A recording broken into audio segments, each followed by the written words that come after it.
Hello, everybody. My name is Garrett Ziegler. I'm a community food systems educator with Michigan State University Extension here in the Grand Rapids area. And I'm here today to talk to you a little bit about kind of the history of the food system, kind of how we've gotten to where we are now, and what kind of things we're doing to kind of maybe buck that trend, and why it's important to kind of reimagine and rethink about how we get our food and where our food comes from. So to really begin that kind of conversation, I think it's important to have a better understanding of what is a food system. So really a food system is essentially all of the pieces between food production and food consumption. So like any system, all of these pieces are interconnected and interdependent. So it's hard to think about food production without thinking about the processing and the distribution and the actual consumption of that food, to get back to how we're actually producing it and where it's going once it's produced.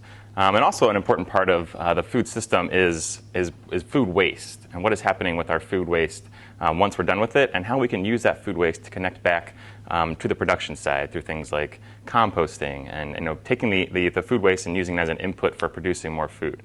So that's really basically what a food system is. It's kind of all of those pieces in between and how they interact. So thinking about that in terms of our current food system, we've really, as humans, as a population across the world, we've taken that food system, which is based on all the different components, and really made those components as far apart from each other as possible. So the food system looks really different now than it did probably 50, 60 years ago. So with the explosion of population that followed World War II, through the baby boomers, our food system went through something that people have called the Green Revolution. But really, it was just kind of industrialized to be able to meet that growing demand and that growing population. So while there was a time many years ago, and probably our grandparents will remember this, or great-grandparents, depending on how old you are, there was a time when everyone knew their local farmer, who grew their produce, raised their meat, and produced their eggs and dairy products. There were milkmen that delivered milk to your house every day, and you knew the dairy that was producing that milk, and the milkman that was bringing it to you. And now we're just really focused on being able to go to a grocery store and find all the food that we want to be able to get right from the grocery store or from the convenience store, wherever you have access to that food, and not really thinking about who produced it or how it got there. So it's really those kind of increasing separation between all of those components of a food system that have really kind of changed our food system over the last 50 or 60 years. And what they really talk about that in certain terms of food systems and academia is that we've kind of gone from a food system where everybody, like I said, the milkman who's producing the milk, to really more of a global anonymous food system. So the farm that's actually producing the food that you're eating, you don't know who the farmer is or where that farm exactly is. The company that's probably taking that in and processing that lightly or washing it, the company that's then distributing that food and bringing it to your grocery store, none of those pieces within that food system are aware of kind of each other or what each other is doing. And that's a really different way from how things used to be, and a really different system from how we're trying to change the food system into a more local and community-based food system. So those changes in the food system, kind of the growth of this industrialized, efficient food system, global food system, have had a lot of impact on people, on how we look at the lifestyles, specifically around diet and health. There's been such an explosion of obesity, and especially within childhood and adult obesity over the past 30 to 40 years. And while there's a lot of different factors that go into that, it's not unreasonable to say that our food system has played a vital role in that growth of obesity, diabetes, and other diet-related or kind of lifestyle-related health problems. So just a few statistics looking at obesity. Those rates have tripled between 1960 and 2010 to 35% of all adults in the U.S. And then even more kind of drastically within children, obesity has more than doubled in children and quadrupled in adolescents in just the past 30 years. So like I said, not all of that is directly related to the food system. There's a lot of other factors involved with kind of how our society has shifted, and we've become much more sedentary in our work and in our daily lifestyles. But a large part of that is due to the diets that we eat and our kind of dependency on higher calorie, less nutritious food products. So I guess the next question is kind of, just kind of answered it with that last point is, are these changes in our food system, are they really beneficial for society and for humanity. In some ways, they definitely are. We're facing massive population growth. Still since the baby boomers, we've still been still growing across the world in population. In the year 2050, they're saying that we're going to be having to feed 9 billion people worldwide. So it's going to take a ton of food production to be able to feed all those people. But we're looking at different ways, and the idea of industrialized, highly efficient, getting as much food per acre grown as you can seems like that would be a really good thing to do to be able to feed all of those 9 billion people. And it definitely is. It's definitely going to be a necessary component of how we're feeding ourselves, 30, 40 years from now. But it's also had a lot of other impacts that we haven't really been able to see until now. And you think about this industrial efficient food system is really based off of providing inexpensive food for a large number of people. And while that's really great that you can go to the grocery store and buy a ton of food for $100, it's not really taking into account the other factors and the other costs or externalities that are associated with the production of that really inexpensive food.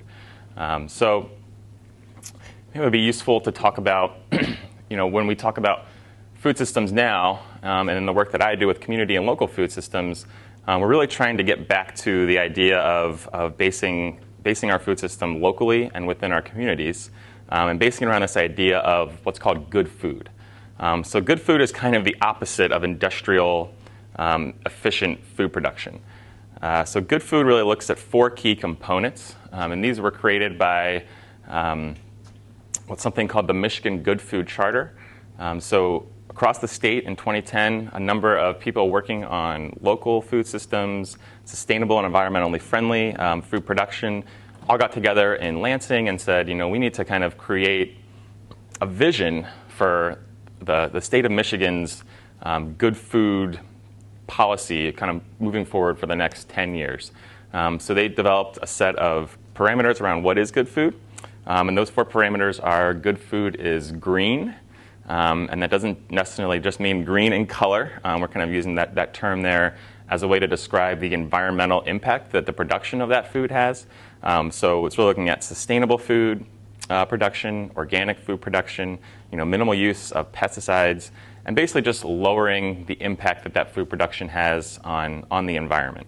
And that's kind of the antithesis that we've seen from some of the larger industrial scale agriculture production, which really doesn't take into account the impact that they have on the environment as they're trying to produce their food. Another thing that good food is it is affordable.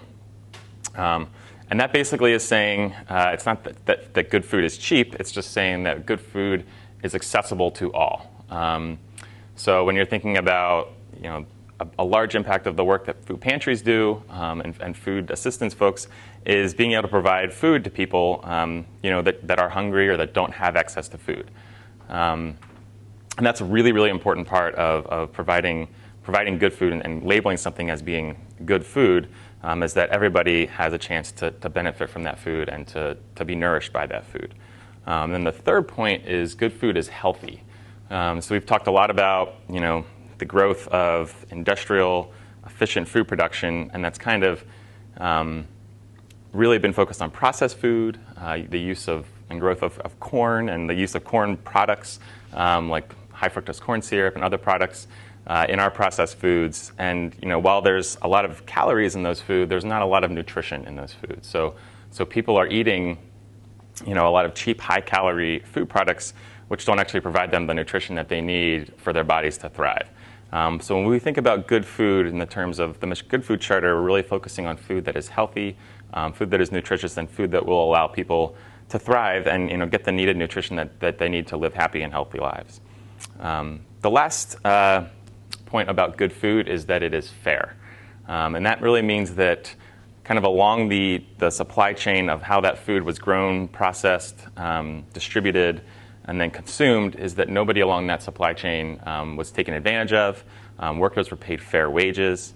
So something we've seen a lot with the industrial food system that we're kind of working within now on a global scale is that workers in a lot of those food production places are not being taken care of. They're not being paid fair wages. They're being taken advantage of. And it creates this really unfortunate situation where not only is the food that we're producing not healthy and not nourishing the end users, but it's also having a detrimental impact on the people that are producing it. So that's a really, really important part of what makes up good food. So that is really what makes up the good food, the 4 good food principles. Now I think it's important as charitable food organizations to look at how you can apply those good food principles to the work that you do. So we've talked a lot about this industrial, efficiency-based food system, and really what are we trying to do to kind of counteract that and get back to a system that's based on community and local and knowing your producer. And really it comes down to the fact that we're trying to educate consumers and the people that buy food, that they're the ones that really control, what the food system looks like. By using their dollars and their ability to choose where they're purchasing food or where they're supplying food from. And when I say consumers, I don't just mean the end consumer. I also mean organizations, institutions, larger scale food purchasers, retailers, really even just the people that provide food to an end user. They have the ability to vote on what the food system looks like with their food dollars. So as a charitable food organization, you may be looking at your role as just providing food to people who are hungry. But I think it's really important to kind of reframe that and think about it as providing not only just food, but good food, and using those 4 principles of what good food is as you're looking at where you're getting food from, as you're looking at, getting involved with innovative local food system projects such as this Farm to Pantry project, where you're really looking at working with farmers, one-on-one with farmers, and using innovative strategies to get more quality, good food in your pantries. So there's really a lot of things that as an organization working in charitable food system, food procurement and provisions is that there's a lot of things that you can do to work to kind of help change the food system to something that not only is able to provide food for people, but also able to protect our environment and really, make sure that there's no negative social impacts from the production of that food, consumption of that food.